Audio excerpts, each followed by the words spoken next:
Good evening, everyone. Brewmaster here with another great ale review. Tonight I have something for you from a really special Belgian brewery. It is from Rochfort, which is, let's see, I have some notes here. It's from the Brasserie De Rochfort, I hope I said that correctly, which is an abbey that opened in 1595. The number 8 has been brewed, which is what this one is. This is their number 8. They designate by numbers. They have a 6, an 8, a 10, and I've been told you could actually get a 12 that was only available at their brewery, but I'm not sure. I couldn't find anything about it. But the number 8 has been brewed continually since 1960, but actually started out in 1955 as a New Year's celebration ale. Let's see. It doesn't really have, it just says made in Belgium by Abbaye Saint-Remy. It's the Abbaye Saint-Remy located inside of the Notre Dame Abbey, I believe. Or cathedral, or church, or... this one comes in at an ABV of 9.2%. These bottles are slightly small. They've got the 330 milliliter bottles, 11.2 ounce. This stuff, I haven't tried the number 8 yet. I've drank a lot of number 10. It's one of my very favorite top rated beers by me anyway. So I'm expecting a lot from this one. It gets a 96 on Rate Beer, and it gets a 100% rating on Beer Advocate. So should be pretty good. Let's go ahead and get a pour and see what this one looks like.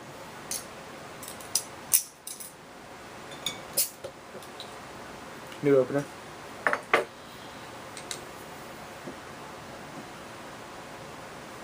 Smells good already.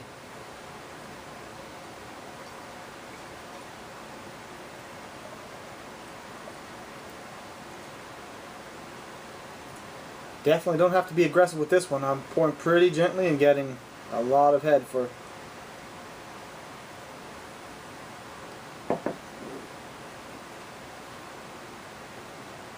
kind of a lighter brown, almost like an odd brownish green glass bottle. As you can see, it pours with a nice thick finger and a half or finger and a quarter, slightly off-white, like a really light tan, very, very, very creamy head. The color, I don't know if you guys can really see it, but it is a pretty dark brown, really like a really dark amber. Pretty color. Let's go ahead and get a nose for this one, see what it smells like.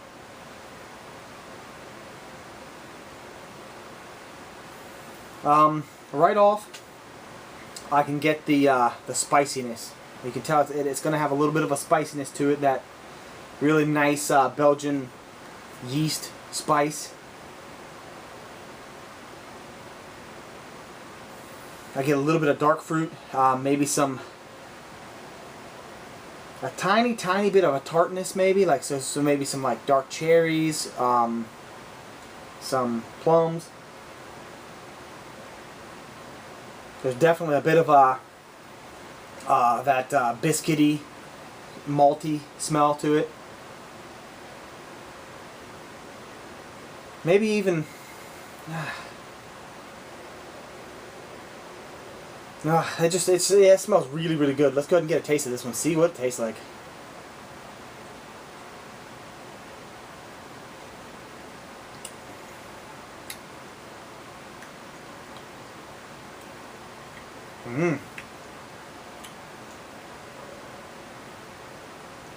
Alright, so up front,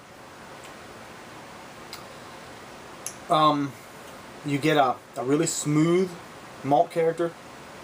Very, very smooth, just slightly sweet.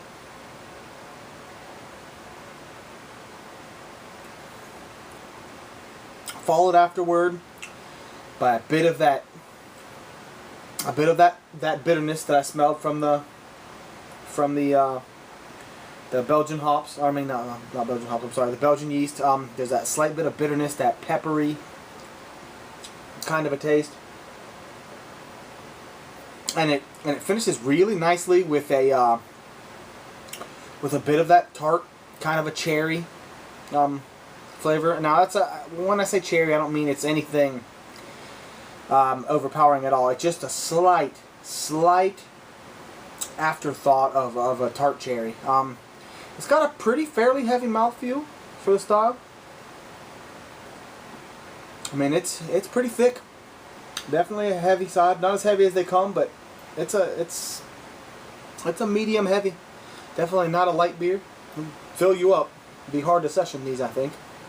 But their ABV also at 9.2%. You probably wouldn't want to be sessioning too long. All in all, this is a really good beer. I can see why it gets the outstanding ratings. Very tasty, and I expected it. If any of you are into Trappist ales, definitely try anything you can get from Rochfort. They're very good, very high quality. These guys, I guess I was reading, I don't know if it is just the number 10 or if it's their entire production line, but this one is produced the most out of their three that they ship. The number 6, I think I read it, it only accounts to about 1% of their entire production line. This one is well over 50, and the remainder goes to the number 10. Excuse me. These guys, though, they've limited production, and from something I was reading, at least about the number 10, they haven't changed the amount they produce in over 20 years. So that's something that's really special about these monasteries. The monks could become rich off this ale. It's such a high quality. If they wanted to produce and produce and produce, they could make a lot of money off of this stuff. But that's just not what they're about. That's not what the Trappist logo is about. They run on some pretty strict guidelines. Anyone allowed to use that Trappist symbol, there's a bunch of rules. They have to draw water from a well on the premises. The beer has to be brewed in the abbey. The